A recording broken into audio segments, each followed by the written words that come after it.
बीडमधील हत्या प्रकरणामध्ये वाल्मिक कराडनंतर फरार आरोपी सुदर्शन घुले सीआयडीच्या रडारवर। केसमध्ये घुलेच्या टाकळी गावामध्ये सीआयडीचा तपास, आरोपींच्या नातेवाईकांची कसून चौकशी सुरू।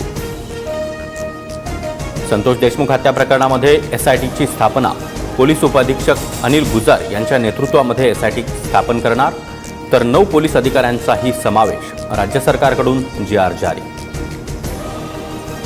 शरण येण्यापूर्वी वाल्मिक कराड उज्जैनसह कर्नाटक आणि गोव्यात लपला।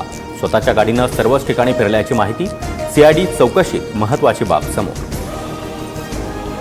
वाल्मिक कराडला खंडणी प्रकरणामध्ये 14 दिवसांची सीआयडी कोठडी, हत्या आणि खंडणीचं कनेक्शन, सीआयडी अधिकाऱ्याचा दावा, तर हत्येचा आरोप राजकीय द्वेषापोटी केल्याचा कराडच्या वकिलांचा युक्तिवाद।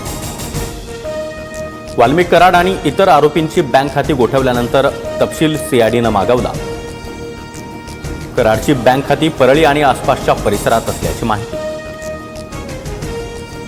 पोलिसांच्या मध्यस्थीनंतर मस्साजोगच्या गावकऱ्यांचं जलसमाधी आंदोलन मागे।